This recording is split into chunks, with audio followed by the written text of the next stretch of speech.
Assalamualaikum warahmatullahi wabarakatuh. Salam sejahtera untuk kita semua. Di chapter 7 ini akan disampaikan tentang bagaimana mengembangkan kepemimpinan melalui pengalaman dari buku Robert F. Schuster dan Ben Dowell dari Strategi Manajemen Talent.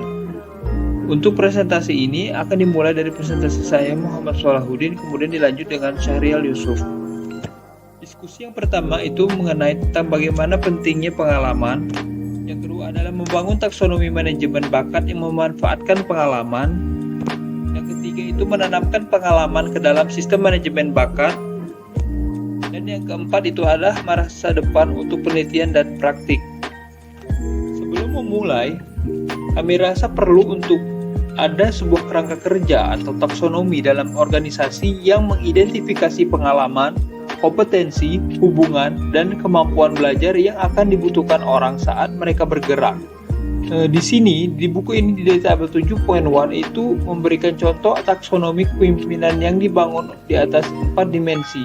Sebagaimana dicatat kemudian, unsur-unsur yang terkandung dalam masing-masing dimensi ini akan bervariasi menurut organisasi. Misalnya, di kolom pengalaman, perusahaan teknologi informasi mungkin menghargai pengalaman teknis atau mengelola grup teknis sebagai salah satu pengalaman utama. Ada 4 subpoints yang digunakan pada talent management taxonomy untuk para pemimpin, dimulai dari experience, kompetensi, key relationship, dan learning capabilities.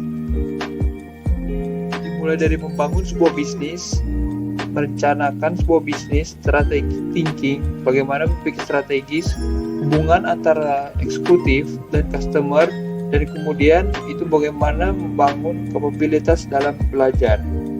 Yaitu dari bagaimana pengembangan dari pengalaman. Sistem manajemen talenta dimulai dengan basis strategi bisnis. Dari sini, taksonomi dapat dibangun yang mencakup elemen pengalaman kerja, kompetensi, hubungan kunci, dan kemampuan belajar yang paling penting bagi para pemimpin dalam organisasi. Kemampuan belajar dimasukkan sebagai dimensi tersendiri karena sangat penting dalam organisasi yang semakin dinamis, bahkan kepemimpinan entah hampir tidak. Para pemimpin yang berhasil dari waktu ke waktu adalah orang-orang yang tahu bagaimana belajar dan berkembang saat mereka melakukan pekerjaan mereka dengan cara yang memungkinkan untuk menerapkan pembelajaran tersebut untuk tantangan di masa depan, yakni tentang bisnis strategi. Berikut best practice dalam sistem manajemen bakat dan praktik pengembangan berbasis pengalaman. Pertama, keunggulan strategis perusahaan. Yang kedua, apa yang dapat perusahaan lakukan agar lebih baik. Dan ketiga, apa tantangan bisnis kritis yang dihadapi organisasi. Keempat, apa yang akan dihadapi dalam 5 tahun atau 10 tahun ke depan, apa yang akan menjadi hambatan dalam ruang bisnis, dan yang keenam, atau siapa pelanggan, termasuk mitra dan pesaing utama kita. Identifikasi pengalaman dalam penelitian masa lalu di perusahaan lain, yakni apa 3 peristiwa penting dalam perkembangan Anda sebagai seorang pemimpin. 2. Dengan strategis apa Anda melakukan tantangan itu di masa depan. Ketiga, pengalaman kerja seperti apa yang paling baik untuk persiapan generasi pemimpin berikutnya. Dan yang keempat adalah pertimbangan 1 atau 2 pemimpin yang hebat untuk di masa depan. Selanjutnya tentang kompetensi. Dimensi kedua, taksonomi mewakili kompetensi, keterampilan kepemimpinan umum, dan kemampuan keterampilan khusus yang dibutuhkan pemimpin saat ini dan di masa depan untuk mencapai strategi bisnis. Banyak organisasi telah mengadopsi model-model kompetensi formal untuk pemimpin mereka. Hubungan relationship, ada beberapa pertanyaan yang digunakan untuk menghubungkan kepentingan dan pengalaman. Jadi siapa yang menjadi pelanggan yang kritikal, siapa yang menjadi pemasok penting dalam rantai nilai organisasi, siapa yang menjadi pesaing utama dalam organisasi, dan departemen, fungsi, dan unit bisnis apa dalam organisasi yang paling penting. Dan yang kelima adalah apa serikat pekerja mewakili kelompok pekerja dalam organisasi. Hubungan itu penting karena ada 2 alasan. Pertama, mereka saling menjadi penentu kepentingan keberhasilan pemimpin, dan yang kedua adalah cara para pemimpin menyelesaikan pekerjaan mereka. Capabilities, kemampuan belajar dapat didefinisikan sebagai kemampuan seorang pemimpin untuk menangkap pelajaran dari pengalaman dan menerapkannya pada tantangan di masa depan. Kemampuan ini lebih dari sekadar kemampuan belajar, tapi juga mencakup perilaku, keterampilan, dan ketahanan yang dibutuhkan para pemimpin untuk menghadapi tantangan baru di masa depan. Hubungan dari mempertimbangkan keempat dimensi bersama-sama adalah menciptakan gambaran yang lebih komprehensif tentang apa yang dibutuhkan pemimpin di masa depan dan menekankan sifat dinamis dari mengembangkan bakat. Setelah ditetapkan, taksonomi dapat digunakan sebagai alat untuk mengidentifikasi pengalaman, kompetensi, hubungan, dan kemampuan belajar yang mana yang paling penting. Yang kedua, untuk menilai dan mengembangkan pemimpin di individu. Ketiga, mengevaluasi dan meningkatkan potensi pengembangan tugas di pekerjaan. Dan empat, sebagai alat ukur dan kedalaman kolektif bakat kepemimpinan di seluruh organisasi. Selanjutnya akan disampaikan oleh Syahrial Yusuf.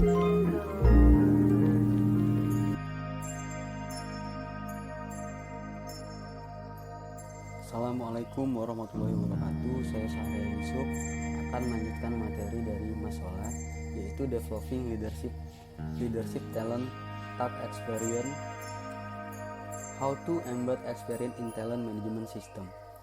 Manajemen bakat mengambil struktur yang berbeda secara fundamental ketika pengembangan berbasis pengalaman secara eksplisit dibangun di dalamnya. Bagian ini memberikan beberapa contoh bagaimana pengalaman dapat diintegrasikan ke dalam berbagai proses manajemen bakat.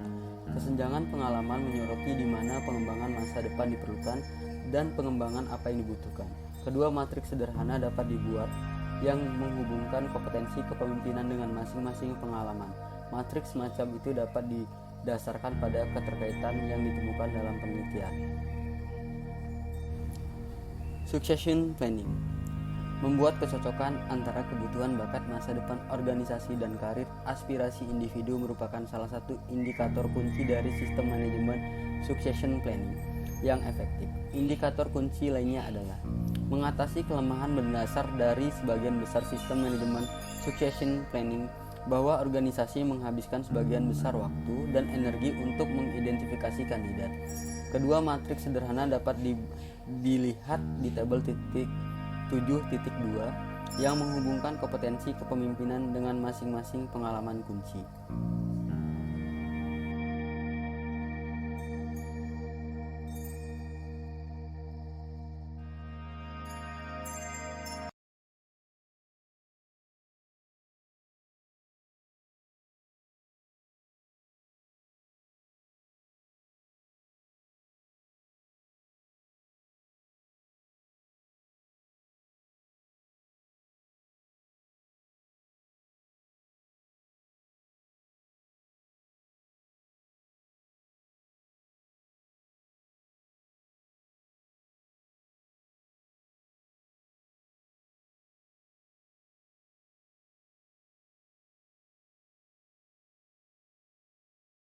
Development Plans. Proses perencanaan pengembangan menawarkan salah satu peluang terbesar untuk performance manajemen secara sistematis meningkatkan pengalaman di perusahaan.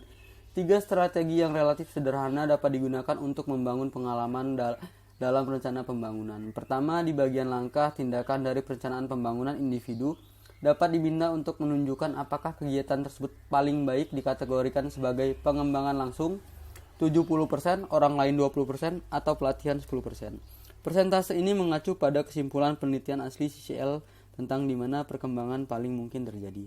Strategi kedua adalah menyediakan daftar periksa di akhir rencana pembangunan yang memberi orang untuk menilai sendiri kualitas rencana mereka untuk tahun mendatang. Daftar periksa tidak boleh diberikan kata-kata menggunakan bahasa administratif umum yang terlalu umum, misalnya rencana pengembangan ini mencakup semua tanda tangan dan persetujuan yang diperlukan. Sebaliknya, itu harus menarik kepentingan pribadi orang. Saya sedang mengembangkan keterampilan yang dibutuhkan 3-5 tahun dari sekarang. Strategi ketiga, organisasi dapat melacak langkah-langkah yang meningkatkan visibilitas proses perencanaan pembangunan dan pentingnya pembelajaran berbasis pengalaman dalam proses ini dapat mencakup pelacakan persentase karyawan yang menyelesaikan rencana pengembangan mereka melacak item survei karyawan yang terkait dengan pengembangan karir. Performance management. Jika pengalaman adalah tempat sebagian besar perkembangan terjadi, maka penugasan pekerjaan yang berkelanjutan menjadi kegiatan pengembangan yang kritis. Apakah penugasan memperluas pemimpin dengan cara yang diharapkan dan di area pengembangan orang tersebut? Ketika tujuan kerja ditetapkan untuk tahun mendatang, apakah manajer dan karyawan mempertimbangkan baik tujuan bisnis, hasil yang perlu dicapai untuk membuat bisnis sukses, dan tujuan pengembangan karyawan, tugas dan proyek yang akan meregangkan karyawan. Apakah pemimpin diberikan umpan balik dan pembinaan berkelanjutan sepanjang tahun? Demikian juga pembahasan manajemen kinerja yang harus fokus pada hasil kerja. Mentoring and the role of other people. Penelitian sebelumnya telah menyoroti pentingnya orang lain dalam pengembangan seorang pemimpin. Memiliki panutan dalam menjadi salah satu pengalaman perkembangan paling penting bagi para pemimpin. Menariknya, penelitian menunjukkan bahwa mereka dapat menjadi panutan positif atau negatif, dan paling sering adalah atasan langsung seseorang. Atasan, kolega, rekan kerja, pelanggan, dan lainnya di dalam dan di luar organisasi dapat memberikan bimbingan, umpan balik, dan dukungan penting kepada pemimpin, membantu karyawan di semua tingkatan menemukan pekerjaan di mana mereka dapat mengembangkan keterampilan dan mendapatkan pengalaman yang penting bagi mereka dan organisasi.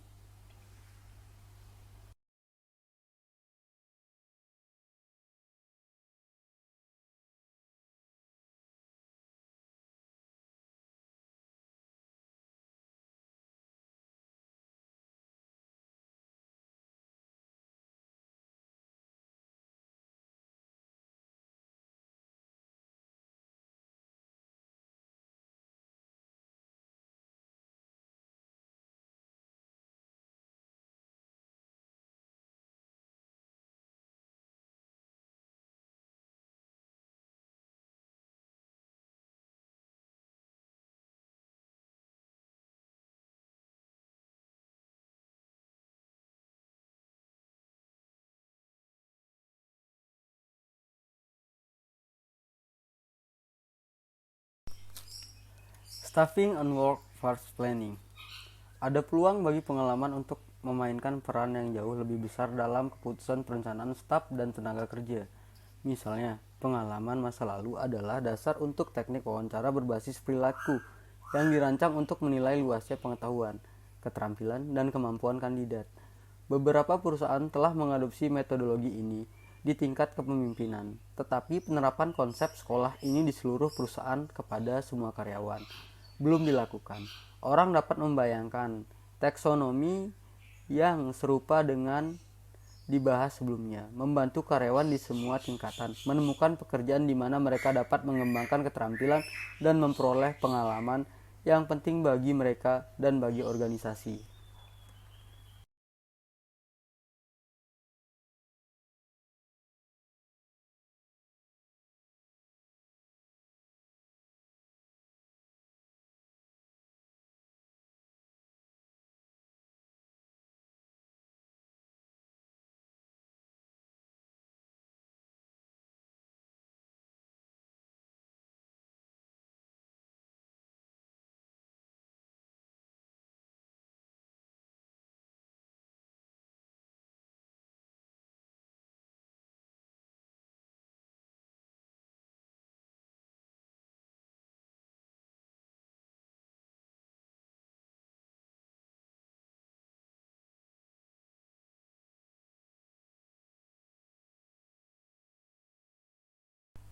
Future Direction for Research.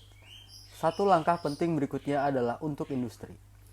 Psikolog organisasi untuk menginvestasikan banyak usaha dalam mengoperasionalkan pengalaman, yaitu mendefinisikan pengusaha sehingga mereka dapat diukur dan dinilai, seperti yang mereka miliki dalam mengidentifikasi dan mendefinisikan kompetensi.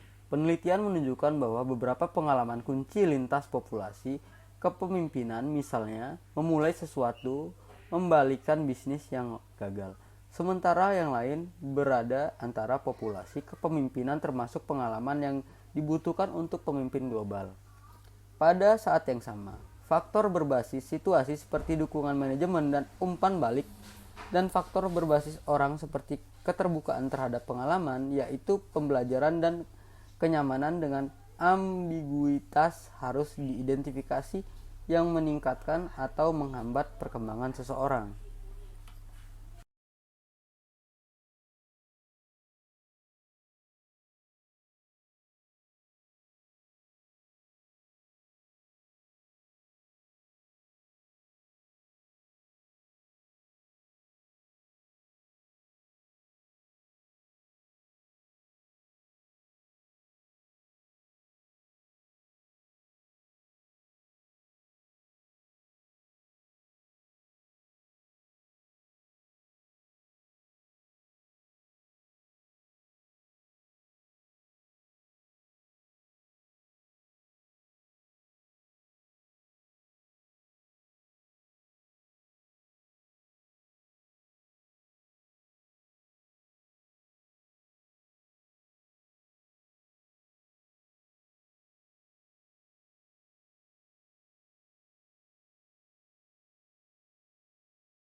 Future Direction for Practice.